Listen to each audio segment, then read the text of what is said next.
ஓர் அடர்ந்த காட்டில் ஆலிவர் என்ற புத்திசாலி ஆந்தை வாழ்ந்து வந்தது. ஆலிவர் தனது ஞானம் மற்றும் அறிவுக்காக காடு முழுவதும் பிரபலமானார். தொலைதூரத்தில் இருந்து விலங்குகள் அவரது ஆலோசனை மற்றும் வழிகாட்டல் கேட்டு வரும். ஒரு நாள் மீசா என்ற இளம் அணில் கவலையுடன் ஆலிவரை அணுகியது. ஓ புத்திசாலி ஆந்தையே, என் பெயர் மீசா. நான் மிகவும் கலக்கமாக இருக்கிறேன். என்ன செய்வது என்று எனக்கு தெரியவில்லை. ஏனென்றால் நான் சுவையான பருப்புகளை கண்டுபிடித்தேன். அதனை என் வீட்டில் பத்திரமாக வைத்துள்ளேன். ஆனால் அவற்றை யாராவது திருடு விடுவார்களோ என்று நான் பயப்படுகிறேன். நான் என்ன செய்ய வேண்டும்? எனக்கு யோசனை கூறுங்களே என்று கேட்டது. ஆலிவர் கவனமாக கேட்டுவிட்டு பதிலளித்தார். அன்புள்ள மீசா, உங்களிடம் சரியான அக்கறை உள்ளது. உங்களுக்கு முக்கியமானவற்றை பாதுகாக்க விரும்புவது இயற்கையானதுதான். மாறாக அவற்றை ஏன் மற்றவர்களுடன் பகிர்ந்து கொள்ளக்கூடாது? நமக்கு போக மீதம் இருப்பவற்றை மற்றவர்களுக்கு கொடுத்து உதவும் போது அவர்கள் மகிழ்ச்சி அடைவர். அதனை பார்க்கும்போது நம் மனமும் மகிழ்ச்சி அடையும்.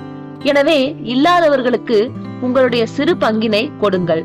அதிலிருந்து உங்களுக்கு கிடைக்கும் பேரன்பு எவ்வளவு விலை கொடுத்தாலும் வாங்க இயலாது என்று கூறினார். ஆலிவரின் ஆழ்ந்த வார்த்தைகளை கேட்ட மீசா அவருடைய ஆலோசனையை பின்பற்ற முடிவு செய்தார்.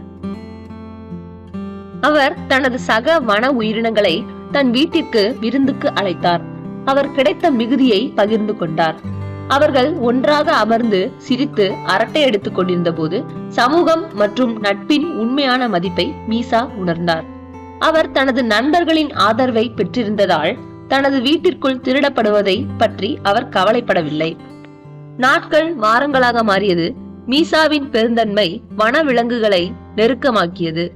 அவர்கள் ஒருவருக்கொருவர் உடைமைகளை பாதுகாப்பதற்கும் அனைவருக்கும் போதுமான அளவு சாப்பிடுவதற்கும் ஒரு குழுவாக வேலை செய்தனர். இதற்கிடையில் காட்டில் உள்ள மற்ற விலங்குகள் மீசாவின் செயல்களையும் அது சமூகத்திற்கு கொண்டு வந்த நல்லிணக்கத்தையும் கவனித்தன. அவரது முன்மாதிரியால் ஈர்க்கப்பட்டு அவர்களும் தங்கள் வளங்களை பகிர்ந்து கொள்ளவும் ஒருவருக்கொருவர் உதவவும் தொடங்கினர். எனவே வயதான ஆந்தையின் ஞானத்தாலும் இளம் அணிலின் கருணையாலும் காடு ஒற்றுமை மற்றும் ஒத்துழைப்பின் இடமாக மாறியது. அங்கு அனைவரும் ஒருவருக்கொருவர் நல்வாழ்வை கவனித்துக் கொண்டனர். பகிர்வு மற்றும் ஒத்துழைப்பு காட்டில் வாழும் உயிரினங்களுக்கு மட்டுமல்ல, பூமியில் வாழும் மனிதர்களின் சமூகத்திற்கும் மகிழ்ச்சியான வாழ்க்கைக்கும் வழிவகுக்கும். நாம் ஒன்றுபட்டு ஒருவரை ஒருவர் ஆதரித்தால் நம் வழியில் வரும் எந்த சவாலையும் நம்மால் சமாளிக்க முடியும் என்பதை இந்த கதை நமக்கு உணர்த்துகிறது.